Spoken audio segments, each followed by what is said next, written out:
नमस्कार, मैं आपका अपना कुलदीप अवस्थी। आप देख रहे हैं बेजोड़ रत्न चैनल, जहां हम आपको हर बड़ी खबर से अपडेट रखते हैं। आज हम बात करेंगे एक ऐसे घोटाले की जिसने भारतीय वित्तीय जगत को हिलाकर रख दिया। जी हां, हम बात कर रहे हैं भारत के सबसे बड़े और चर्चित शेयर बाजार घोटाले के बारे में, हर्षद मेहता स्कैम।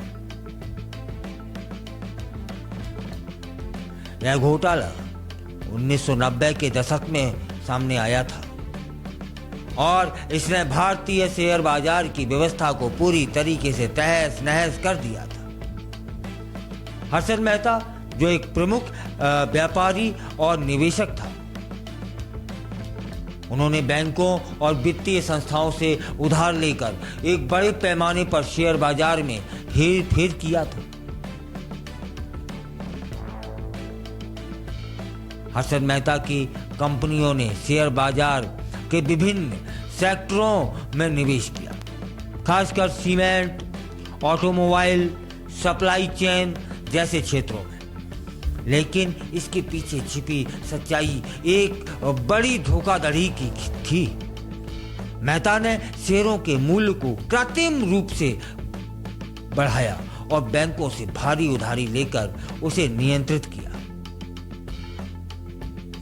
इस धोखाधड़ी ने निवेशकों को बर्बाद कर दिया। लाखों लोग अपनी कड़ी मेहनत की कमाई खो बैठे और भारतीय वित्तीय प्रणाली को भारी संकट का सामना करना पड़ा। इस घोटाले की वजह से भारतीय शेयर बाजारों में भारी गिरावट आ गई थी और बैंकों को भी बहुत बड़ा नुकसान हुआ था।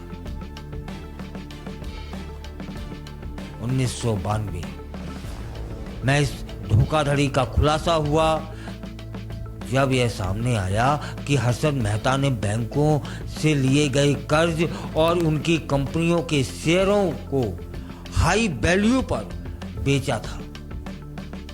यह शेयर बाजार के लिए एक बहुत बड़ा धक्का भी था। इसके परिणाम स्वरूप भारतीय सरकार को कई सुधारात्मक कदम उठाने पड़े थे। यह घोटाला न केवल भारतीय निवेशकों के लिए एक बड़ा धक्का था, बल्कि वित्तीय संस्थाओं और बैंकों के लिए भी एक गहरी चुनौती बन गया था। इसके बाद भारतीय शेयर बाजार में नियमों और निगरानी प्रणालियों में सुधार किए गए। सेबी को और अधिक शक्तियां दी गईं ताकि भविष्य में ऐसी घटनाएं न हों। हर्षद मेहता के खिलाफ आपराधिक मामले दर्ज हुए और उन्हें गिरफ्तार कर लिया गया।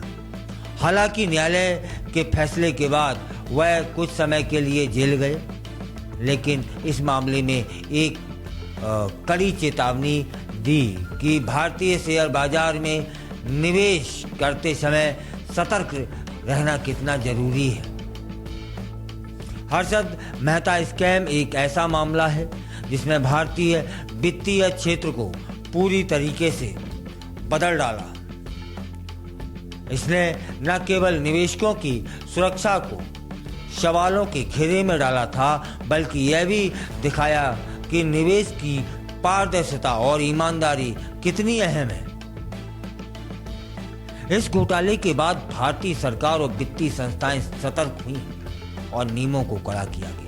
निवेशकों की सुरक्षा के लिए कई नए कानून बनाए गए, जो आज भी हमारे वित्तीय जगत के लिए एक मार्गदर्शक बने हुए हैं। हर्षद मेहता स्कैम का मामला सभी के लिए एक महत्वपूर्ण सबक है। इसने हमें यह सिखाया था कि जब तक हम निवेश करते हैं, हमें पूरी जानकारी और सतर्कता से काम लेना चाहिए। आज हमें विचार करना चाहिए कि जल्दबाजी ज़्यादा ठीक नहीं है। आपकी राय क्या है, हमें बताइएगा। अगले एपिसोड तक के लिए धन्यवाद।